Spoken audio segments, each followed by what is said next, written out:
They were on our TVs. They were in our movies. They graced the cover of Maxim and FHM. They are the all-time top 5 it girls of the 90s.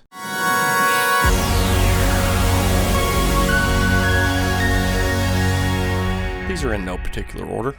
First on the list, we've got Milla Jovovich. Some of these are awkward to talk about, but what the hell, let's do it anyway. Milla is one of those that's a little awkward, and the reason is this. A while back, I remembered a movie that I liked when I was a teenager. It was called Cuffs. It was one of those films I didn't see in the theater, but it seemed to be on HBO or Cinemax all the time, and I watched it a lot. A Christian Slater vehicle. He was all the rage back then. It was never uncomfortable for me when I watched it back in the 90s. Came out in 92. I was probably watching it 94, 95, along in there, and Milla's actually a little older than me, so it was perfectly normal for me to have a crush on her. However, a couple of years ago when I remembered the movie and went out and got a DVD copy, because it's not streaming, I started watching it, and as I'm watching, I go to IMDb and look it up, and I found out that, Milla's playing the love interest, but she's actually several years younger than Christian Slater. And she was only 16 or 17 when they were doing principal photography for the film. So there's a certain ick factor in going back and watching this one now. However, I still think she's fantastic. Years later, I would discover Dazed and Confused, which I didn't see when it came out either, because I was young, and then watched it much later, and there's lots of stars in that movie, and she's one of them. Of course, she went on to star in the Resident Evil movies later on, and you don't see her much anymore. But she was definitely one of the major it girls of the 90s. I think you can see why. Number 2 on the list, we're going to give credit to a girl who actually didn't come to major prominence until the early 2000s. However, she got her start with another one of the girls on our list in the 90s. Of course, I'm talking about Lacey Chabert. Mean Girls with Lindsay Lohan would be her major claim to fame. And then later on, as a mom, she'd go on to be in lots and lots of Hallmark movies, from what I understand. Another one that's about my age, I discovered her when she was the younger sister on Party of Five. Her first major foray into films was Not Another Teen Movie, which actually did pretty well, although it's stupid looking back.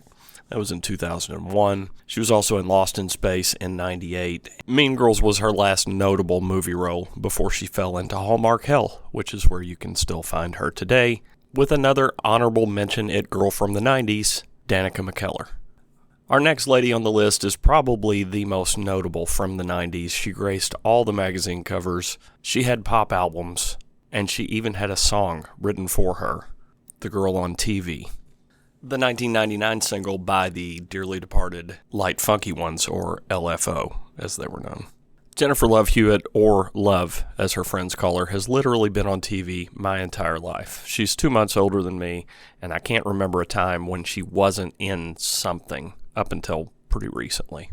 She started out on Kids Incorporated, moved on to Party of Five in the 90s. She came to major movie prominence in the late 90s with slasher movies. I Know What You Did Last Summer, and I Still Know What You Did Last Summer. And she was at about her peak performance then. She was also in Can't Hardly Wait, and moved on to Heartbreakers, which actually not that great a movie, and that's when she started to lose momentum. In the early 2000s, she appeared in the Garfield live-action movie, and then went back into TV with Ghost Whisperer, which ran for 107 episodes and was a moderate success. She then went on to make TV movies like The Client List, The Lost Valentine, and so on, and now just retains a shadow of her former fame. However, for a minute in the 90s, hell, for the whole decade, she was definitely it. The first time I remember seeing Eliza, I was smitten from the start. It was in the 1994 James Cameron-directed Arnold Schwarzenegger vehicle, True Lies. Of course, it was a resurgence for Jamie Lee Curtis. Schwarzenegger and Jamie Lee got most of the headlines, but as a teenager, I was watching Eliza and thinking, man, she's cool. From there, she would go on to make a slew of not that great movies, although she did appear in Jay and Silent Bob Strike Back. She appeared in 6 episodes of the TV series Angel. She was in 20 episodes of Buffy the Vampire Slayer. Of course, she had her own television show, Dollhouse, in 2009. That only ran for 27 episodes. She made a notable appearance in The Big Bang Theory and has done lots of voice work and TV work since. She's most recently been in the headlines for being sexualized and mistreated as a child. She's come forward with a really harrowing story about what happened to her as a child actor, and she actually got a settlement from CBS over some harassment claims back in 2018. She's been very open and honest about her substance abuse problems and just seems like an overall cool person. Hats off to Eliza for being open and honest about her story.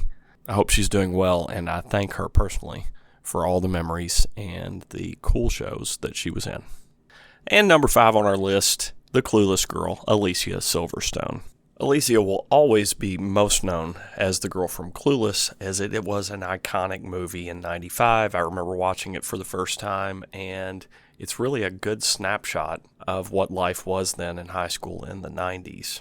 The only other movie that comes close to capturing the teenage experience in a certain time is Fast Time at Ridgemont High, but that's not my time. The one I relate to is Clueless, because I was that age at that time. Before Clueless, she had been in another movie that I also watched incessantly on HBO and Cinemax, and that was The Crush. The Crush was basically a teenage fatal attraction type situation where the underage girl tries to seduce the guy that's renting an apartment from her parents. She's highly intelligent. She puts him in really awkward and bad positions, and at the time, I just thought it was super cool.